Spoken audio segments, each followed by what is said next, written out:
equations, functions, zeros, and when it says models, be prepared, that would be word problems. But the good news is that's tomorrow. Today should be just the algebra. We'll find a good stopping point.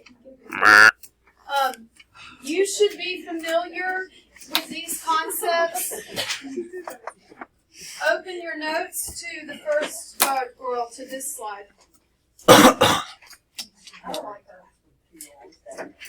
Looking at this, quadratic equations and functions. Let's refresh you on what a quadratic equation is, and then what it means to say quadratic function.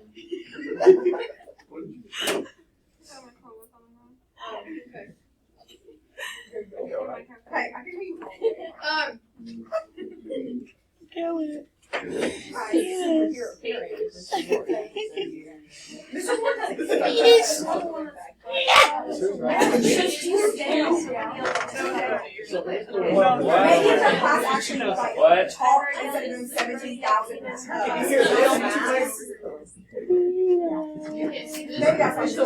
Alright. Please look at this example right here. Let's talk about two concepts. The first concept is an algebraic solution. The second concept is the graphical solution. The difference between equation and function has to do with two things. One, notation. An equation is just ax squared plus bx plus c equals 0. That's just an equation. If it's an actual function, you're going to see f of x, which lets you know that if you go and graph it, it would pass the vertical line test. So that's the difference between equation and function. Remember chapter R, when we were factoring? Remember all that? That's coming back into play. So if you were rusty on factoring in chapter R, you've got to now master it, okay? So we're going to have plenty of practice problems for you to do that. If you recall, I'll show you the shortcut way to factor. I will also show you the extended but more appropriate, mathematically appropriate way, which is called factor by grouping. They do the same thing, but I think you're going to find the shortcut. I think you're going to find the shortcut way to be more helpful because there's less work involved. So let's look at this. Solve the quadratic 2x squared minus x equals 3. Before you can solve this, you need everything to one side.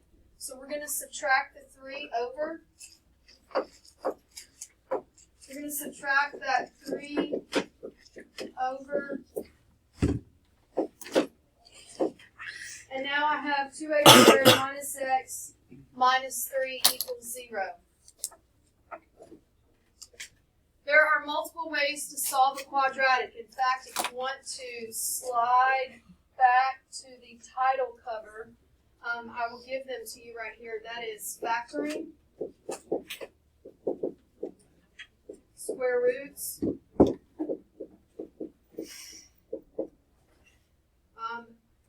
let's see, graphing, completing the square,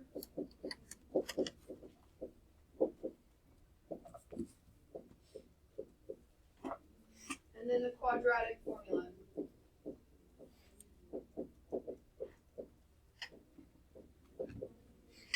Those are all the different ways to solve a quadratic, and we are going to touch on every single one of them. Solving by square roots, you can only do when there's no bx term. Solving by graphing, you would focus on the x-intercepts. Those are the solutions. Solving by completing the square is probably going to be your least favorite. And then you are already well versed on solving by factoring and quadratic formula.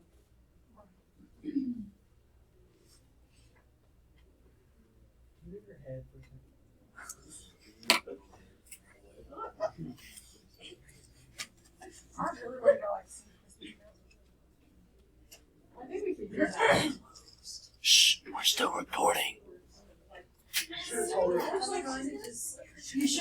Read between the lines.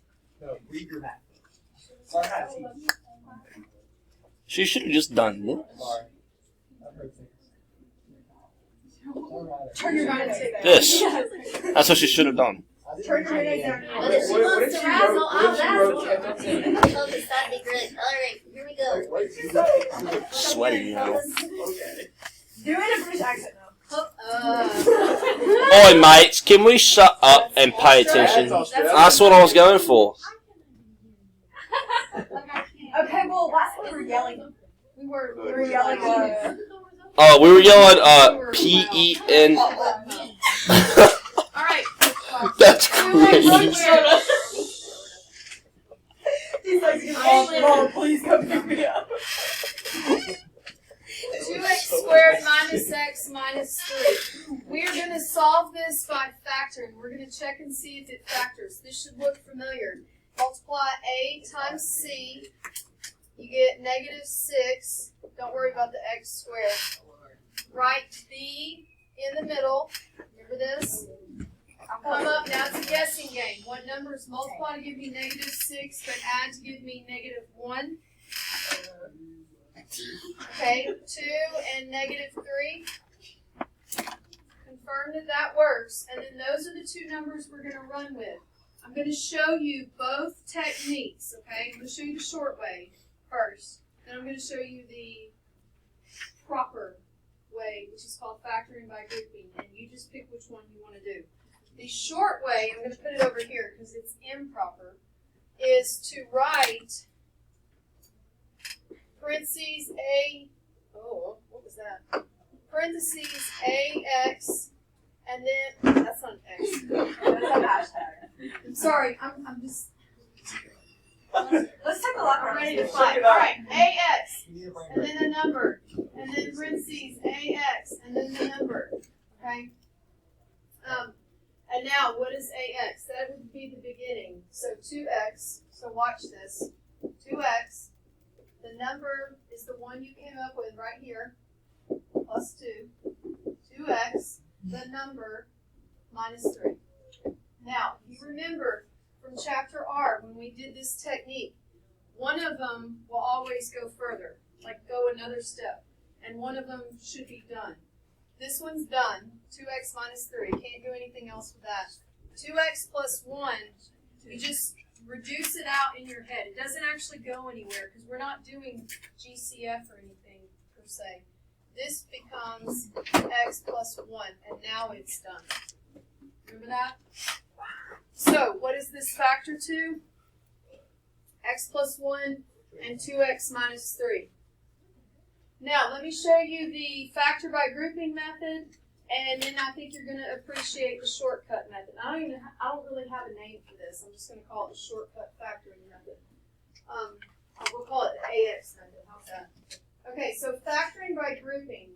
The concept is this middle term is going to be rewritten instead of negative x. It's going to be written as 2x minus 3x. So watch how I do this. And I know I'm in the way, so I'm moving. So negative x becomes 2x minus 3x. Bring the front down. Bring the back down. And now you're going to group it. Group the first two, group the second two. Let me change colors. Group, group, group, group. Your group, this is factor by grouping. Your groupings in the middle should be back to back. Your parentheses should be touching. If they don't touch, you put it in the wrong spot. Then you ask yourself, what is the GCF here? And you actually pull it to the front and write it. So what do they have in common? They have a 2x in common. You write it, and then you write what would be left if I divide that 2x out. I'd be left with x plus 1. Then you repeat. What is the GCF here? By the way, this sign is always the sign you lead with. That is a negative. It will be a negative GCF. What do they have in common? Negative 3. Write it, and then divide it out. You get x plus 1 equals 0. You should have exact same thing in the parentheses, or something's wrong. Either you didn't do the right GCF, either you didn't pick the correct numbers, or something about what you've written is wrong, or you didn't divide out correctly. Now, I need you to look at this. I'll highlight. You have this crap here, right? Minus this crap here. You with me? What do they have in common? They have the green highlighted GCF in common. So now I need you to visualize me picking up the green x plus 1 and factoring it to the front as a single binomial. And what would be left if I picked those up and factored it to the front? 2x minus 2. I'd be left with this, which is the exact same thing that we came to here. Now, we're not done. Problem set solved. All we've done is factor. It didn't say factor. It said solved it. Now you're at that thing we talked about in the chapter R review, where you have this crap times this crap equals 0. The only way to multiply two things together to get 0 is if y'all are with me. Let me ask it again. The only way to multiply two numbers together to get 0 is if one of the numbers is 0. That is the only way.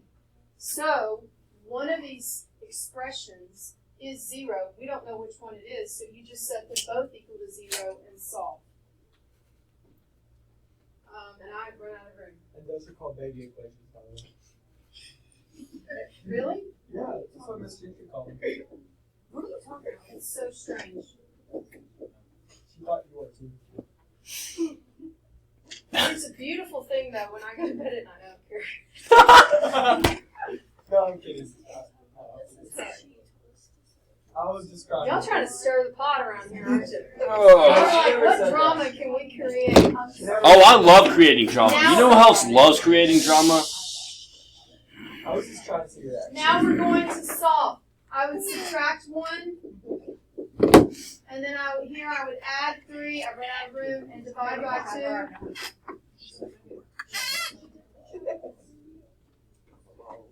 Did you get that? What'd you say?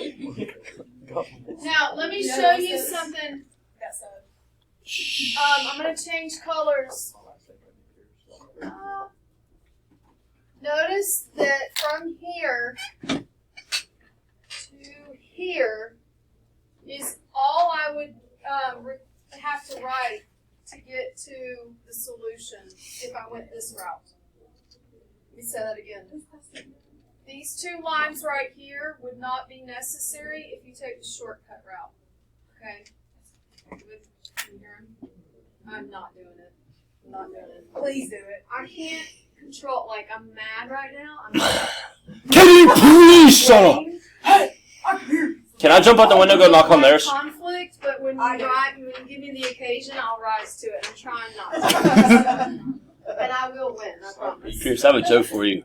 Or I'm just going to use words you don't understand. Oh, maybe you will. She's so old. She Sid doesn't get with you. Like you keep looking at Brody, but every time you go to look, the way you start talking above their head. I'm like, oh, I see cheaper. Go look it up. Go look it up. Well, she wouldn't understand how to fix that anyway, because she doesn't have common slang. Like, she doesn't even know anything past, like, LOL. No cap. He's gonna get us. Alright, I don't know who that is. if you look right here, if you look right here, graphical solution, looking. I would like you to sketch a quick X and Y axis, and then I would like you to do your best to draw a quadratic that's kind of about in that position. This is a sketch. We did come to the answers -1 and 3/2. What is 3/2 as a decimal? 1.5.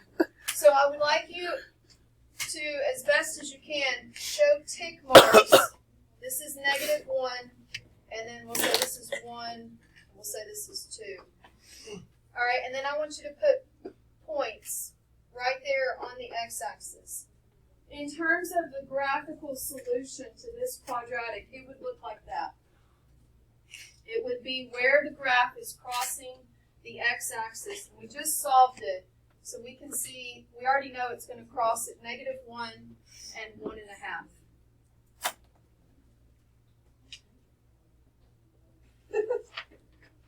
It's really hot. in Yeah, here. it is when you're mad. Was that funny? I might have said something. That's crazy. All right. Did y'all ever play teacher and use class dojo and use animals? No! Yes. All right, go to the next page. Literally a whole class. In terms of graphical solutions, there are 3 possible scenarios, okay? I need you to look at this. 3 possible scenarios.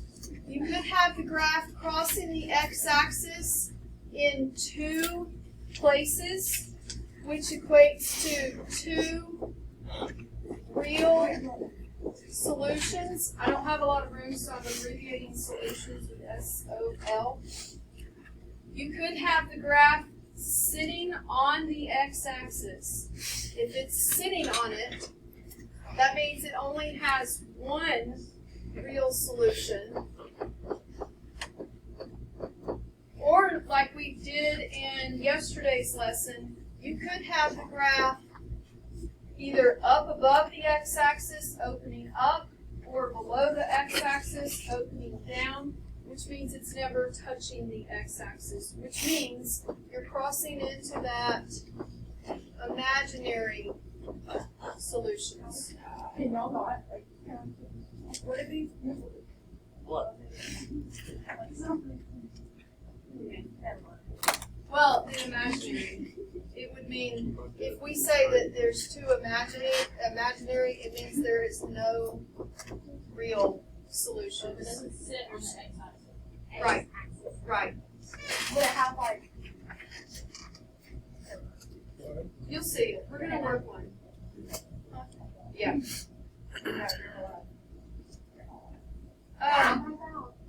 Let's look at the next one. Speaking of,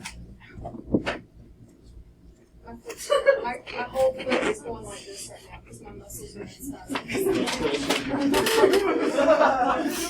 Miss Holcombe, can we please go over there as a class and like? I need to talk. Pierce. 2x squared minus 10 equals 0. We're going to solve this. What do you notice about this equation? Do you notice there's no bx term? Just the x squared term? Because there's no bx term, this is our indication that we would want to try to solve this by square roots because it's faster. You could solve it by the quadratic formula, but why would anyone want to do that if I can solve it by square roots? It's a lot faster. So let's make notes. There is no bx term. When we say that, we mean there's no term with just an x to the first power in here. That's so cute.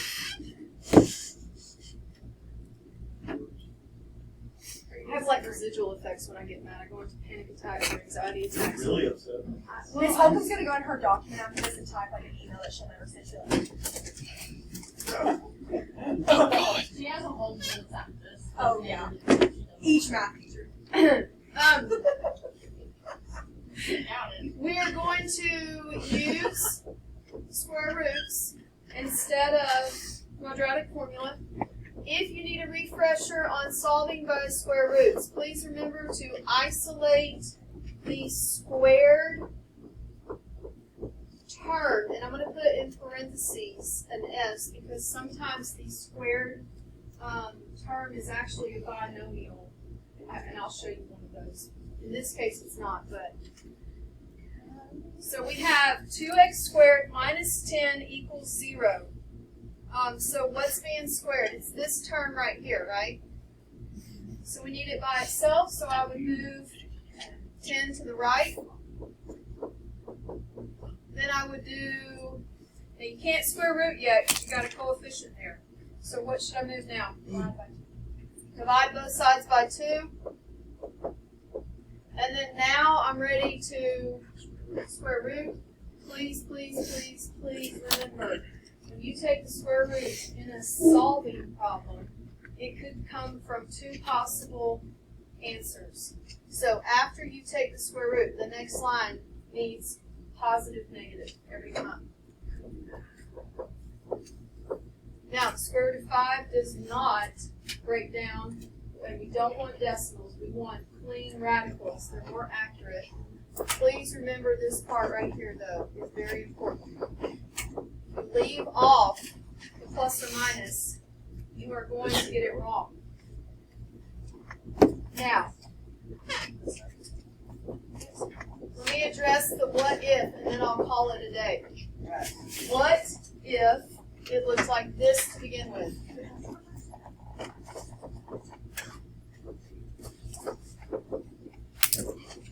Alright, so write that one down.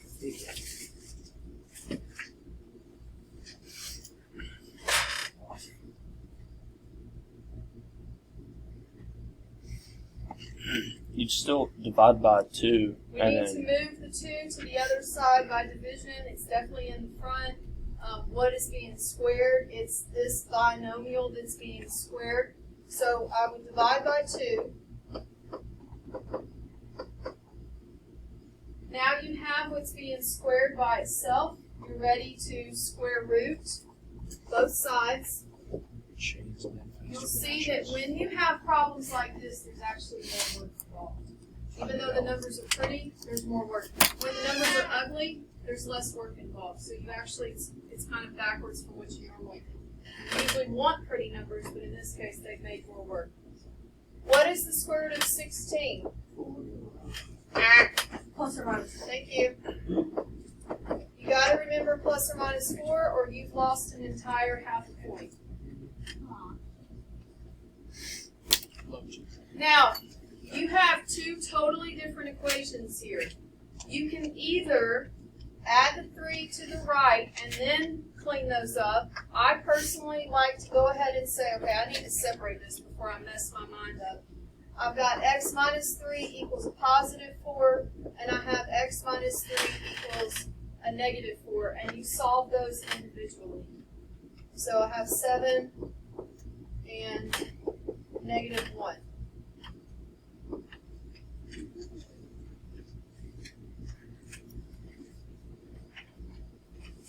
So we have 7. Yeah, and the only ones that are going to take time are the word problems. Yes.